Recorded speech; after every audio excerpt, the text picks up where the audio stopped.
It's time to break down the biggest stories of the day. This is the top 3 stories of the day on KSLSports.com. 97.5, the KSL Sports Zone. Jake and Ben, 97.5, the KSL Sports Zone. Jake, Scott, Ben, Anderson. You know what, Christian? Just because I was a little mean right there, I'm going to go ahead and read the Hero of the Week liner without you even asking for it. You're welcome. Nominate the U Sports volunteer you know for the Hercules Hero of the Week. Submit your nomination at kslsports.com/contest and listen every Thursday afternoon to JJ and Alex for the winner. Help us celebrate the efforts of those volunteers making an impact with the Hercules Hero of the Week, sponsored by Hercules First Federal Credit Union and Beehive Meals. Ben, ask me how any situation could get more awkward, even though it was awkward in the first place. Do we have a situation? Yeah, well, I told the story about how I forgot my badge and I had to stand out there, and everybody just kept like looking at me and then not letting me in the door until Christian had to come get it. Well, I also realized that my fly was down. Your fly has been down. My fly's been so the fly being down makes any bad situation automatically worse, right? I realize now that 5 people paraded by me, refusing to let me in the door because your fly was and down. I'm standing there with my fly down. Yeah, this is definitely a fan. That's just awful. Awful. And a weird one. Oh, they can't see that on the camera, right? He's waiting for a PK autograph, not Scotty G. Golly. I have a favorite. Not a favorite, but a pair of pants I like that should be in the rotation, and the fly flap is like sewn weird or something, so it looks like it's open. It's not. It just, the zipper is showing. Yeah. But the zipper's up. It just, so they're hard to wear because it always looks like my zipper's down. I've told this story before, but I told you that I had a really damaging fly down moment in my upbringing. This is your baseball career? Yeah. Okay. And it was like I was stoked. I made All-Stars for this is probably like, I would think I was in 5th grade, but I made All-Stars. The league was 5th and 6th. So I made All-Stars for playing up basically. Yeah. And so it was awesome. I was totally riding high, but I didn't play really very much, right? So I'm sitting over there and I'm not playing, and finally the coach looks my direction and says, "You, Scott, right field." And I was like, "All right." Coach, I ran out there, Ben. I was ready. Bouncing. I was, doing my thing. I was backing up plays. I don't think I had a fly ball or anything come my way, but I was like, this is my chance. This is my chance. And I get back to the dugout, and the coach is like, "Hey, zip your fly up." And not only was my fly down, but like our uniforms were red and our pants were white. And like my shirt tail was not all the way pulled through, but it was like, but kind of like. So a little red shirt. It was like a red splotch. My family's there. We can't use any of these photos. Everybody's like, "All right, let's go." None of these photos could be used. Now's my time. Oh, I was damaged. I understand. I'm still damaged to this day. Total sense. I just had a flashback realizing that I had my flight down. Time for the top 3 stories of the day at KSLSports.com. Sponsored by J. Brooks Jewelers. Cherish your love with J. Brooks Jewelers. Explore their expertly crafted engagement rings made from the finest materials. J. Brooks Jewelers. Christian, where are we starting today? Number 1, how about that? Career high 35 for Keyonte George. Left side, Collier's back in the game despite leaving with an injury earlier. Gives to Key, right corner 3 is good, and a career high 35 for Keyonte George. The quote that we played of him coming in our Jazz at 30, where it's a little long, so I don't want to play it again, but he basically said, like, yeah, I've got to take my open catch and shoots. It's like, this is the hard part for Keyonte, and this is what's going to determine, I think, probably whether or not he makes it in the NBA, is that he has nights like last night where he's really good. Mm. Now, the best thing he was doing was he was just making shots, right? Like he was saying, he hit 7 threes. Yeah. Like, that's probably where he's at his best. And unfortunately, he's not a good enough shooter to do that consistently, right? He's a 34% three-point shooter. Mm-hmm. So he wants to dribble a lot because as a shooter alone, he's not good enough. So he's got to figure out what else he can do to add the team, but his efficiency elsewhere isn't good enough. As a scorer, layups, shots inside the three-point line, he's not good enough there either. Now, the nice thing for him is rebounds are up, his assists are up. He's trying to figure out that part of his game to be kind of a secondary six-man creator. But his role is as a scorer, and he's not efficient enough as a scorer. So his three-point shooting is really going to have to come along a lot, or he's going to have to figure out how to score inside the three-point line. And there's a chance neither of them comes along at a high enough level that he truly makes it. That could be the hard part for him. Whereas a Bryce Sensabaugh, I totally believe in his shot. I think he's going to be a really good shooter, and he can play 10 to 15 minutes a night just as a pure shooter, and it seems like he's kind of understood that finally. That's broken through to him that he's a specialist. He's not a dribble and score guy. So I agree with that he needs to be a better shooter. But I don't agree that that's what's going to lead to his survival in the NBA. I mean, it does need to get better. I'm just saying it's not the whole story. But I'll tell you this. I think Keyonte showed some stuff this year, and I'll explain that, but I'm not taking anything from last night's game.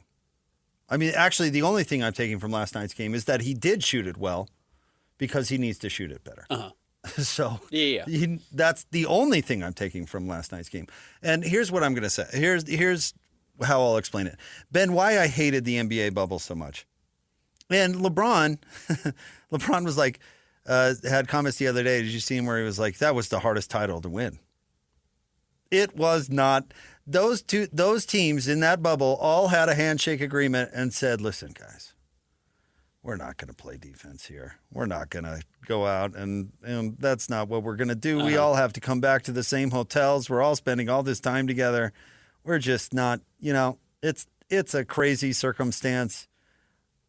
We're just not going to play a whole lot of D. I mean, it was true. Go look at the numbers. They were all crazy wacky. And you watch those series, Ben. I mean, there was nobody out there, really guarding and really playing because of the circumstance. And I'll let them off the hook. But there was unspoken agreement that there was no defense going to be played. Uh-huh. In all-star games, there's an unspoken agreement that, hey, we're not going to make anybody look bad out here. Right. We're here to put on a show. You know what I mean? Last night, the Hawks and the Jazz, there was an unspoken agreement that nobody was going to get out there and guard. The Hawks are trying to get ready to, I guess, play in the play-in, which is right. Where is this franchise going? I have no idea. But they didn't want to play hard. They don't want to expend all that energy. And the Jazz are in a bad situation. I'm not even going to criticize the team all that much because they've won 16 games and there's light at the end of the tunnel. And even the most disciplined of human would have a defensive letdown in this circumstance when you're on the road at the end of a long road trip. Right. All the things. But they met backstage. Correct. And we're like, guys, okay. We all know what this is going to be about, right? We're going to go out. We're going to get a nice run in. Everybody's going to get some shots up. We're going to put on a little show for the fans. And then we're going to all go along our merry way. So, you know what? Good for Keyonte. They can take advantage of that and score 35. Atlanta's not a great defensive team to begin with, but there was nobody interested in playing defense at all on either team. I'm with you. I wrote a little bit yesterday about Keyonte scoring a career high, and my first sentence was late game stats are deceiving. Or late season stats are deceiving. And this is Kenneth Lofton Jr. putting up a near triple-double against the Clippers last year. I agree. It doesn't matter. But no one's playing hard. You're right. It's the last game of a 5-game road trip. Yeah. Jazz aren't playing any players. It's like, this didn't matter. And it brings me to my point about how Keyonte is going to make it. He has to flip the Walker Kessler switch. It just has to happen. Whether he makes it or doesn't in the NBA all depends on his mindset and mentality. Is he going to play hard all the time or not? I'm not surprised that Keyonte played well in a game where people weren't playing hard. I'm not. Yeah. Are you going to doesn't tell us anything. Are you going to go out there and pour it on 24/7? Because if you're not going to make it. Even if his shooting gets better. Because he's a defensive liability, and when he's just not engaged and not playing really hard, his game suffers mightily. Yeah. I mean, when he's playing hard, he shoots better. Yeah. And he's said it in post games. When he's playing defense, it leads to better offense. Yeah. It's true. He needs to drill that into his mindset that he's got to be an effort guy. He's got to be one of those because he's not good enough to be half 75% guy some nights. Right. That's not who he is. That's not who Walker Kessler was. Walker has to be 110% at all times or he's not going to make it. Look at how the Clinic plays. And that guy was not gifted with, honestly, a ton of athletic ability. Yeah. I mean, he's pretty skilled, I guess, but like, you got to go play hard. Royce O'Neal had to play hard. Yeah. You know, Keyonte, you're going to have to play hard. Yep. And he's way better when he plays hard. He is. All right. What's next? Number 2, big news in the NHL yesterday. Alexander Ovechkin, he broke the all-time goal record. I'm going to try to force it to him if he's open. Here is Ovechkin. Shoots. He scores! He scores! Number 895! I was watching the game.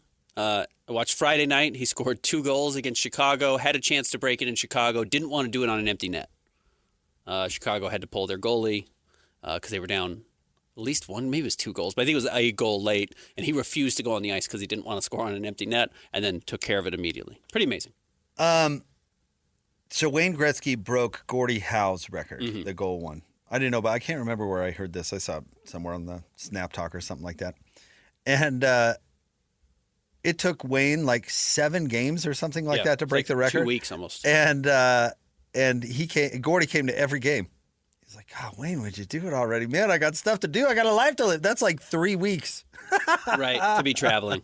And so Ovechkin made Wayne do it twice. So that's not too bad. 2 games. But pretty amazing. The production has been incredible. Obviously, he's a champion, 12-time All-Star. So one of the great players. We're lucky to see him. And honestly, kind of fun, this stuff is happening while the Utah Hockey Club is in existence. I think we have a touch point to it now that we haven't before, including, unfortunately, that Ovi would have done this a lot earlier had he not broken his leg playing against the Utah Hockey Club earlier this year, which I think is a funny footnote in this, that he did this despite suffering a major injury late in his career, coming back and still finding a way to get it done. I bet he doesn't think it's funny. No, I bet he was hurt. No. But he got it done. They've got a chance to have the perfect ending to his career if he wants to. He's broken the record. I think they're the number 2 team in the Eastern Conference right now. They're definitely making the playoffs. They could make a run. If they were to win the Stanley Cup, that'd be a heck of a final year if he decided to hang it up. What's next? And number 3, Houston v. Florida in the Natty tonight. Let's go, Cougs! I think Duke's a better team than Florida was. Well, you're wrong. Because they're not a better team than Houston is. Well, that's the thing. I think Houston's a better team than Florida.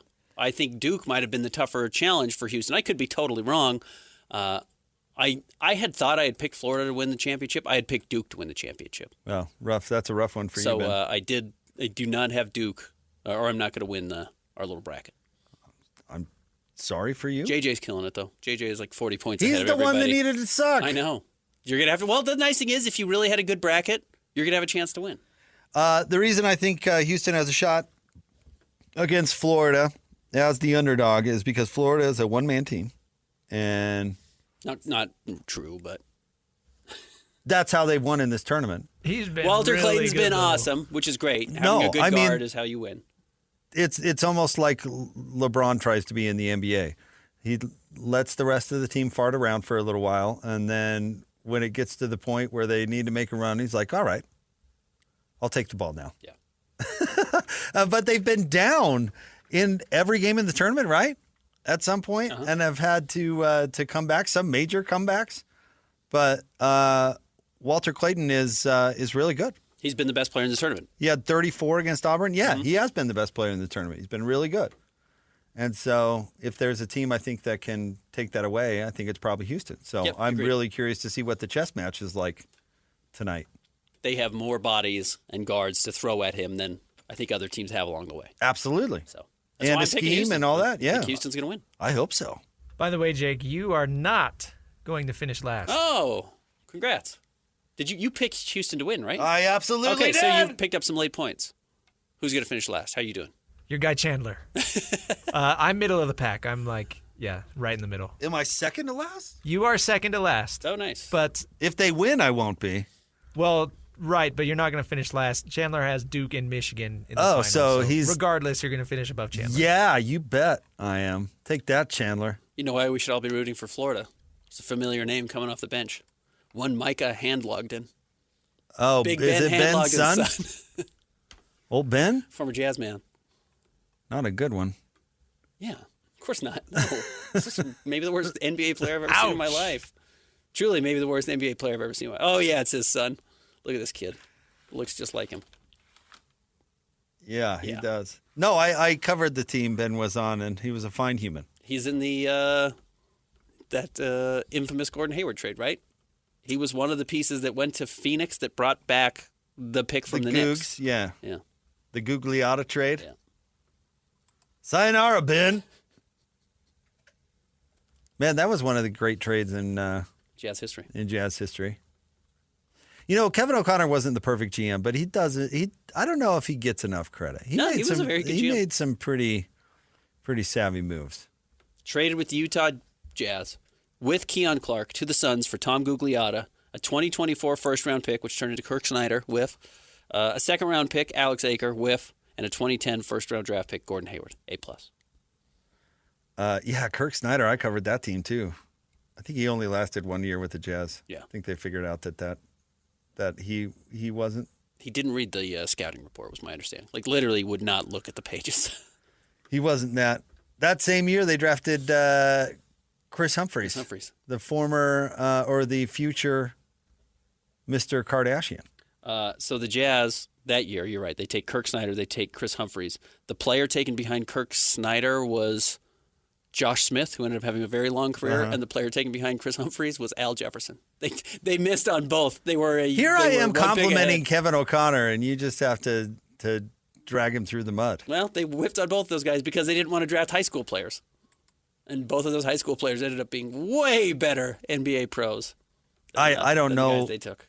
if Larry weighed in on this decision, but I do know that the high school thing was not Larry's favorite. Yeah. He was one of the owners that pushed for the one and done, which is interesting. But yeah, he did. But he drafted. Was that before or after they drafted Deshaun Stevenson? After. Yeah, like so maybe 5 years after. Because they did draft a high school guy, and maybe they had, we didn't really enjoy that experience. But a year later, they drafted C.J. Miles. Now that was a second-round pick, but. After this one? After Kirk and Chris. Yeah, right. All right, stay tuned. We'll have more Jake and Ben coming up next. 97.5, the KSL Sports Zone. This is DJ and PK. Andy Bailey, NBA analyst and writer for Bleacher Report. It would be awesome if the Jazz hit that top spot, but the odds are it'll go to somebody else. If it goes to somebody else, is there another player you're really excited about? I think Con Knippel's been really interesting. He's not an eye-popping athlete, but I like guys who play with a feel for the game, and he has that. Guys who can dribble, pass, and shoot right away are just at such an advantage. VJ Edgecombe, he's kind of the opposite. Not that he's not skilled, but he's a freak athlete. There are concerns with a lot of these guys. I think they all have great upside. There's just a lot of eggs in the flag basket. If Utah lands him, I think they're on a completely different trajectory. Suddenly, everything they've done for the last couple of years makes a lot more sense. And if they don't, it's still a little bit of a mystery. Catch DJ and PK mornings from 6 to 10 on 97.5, the KSL Sports Zone.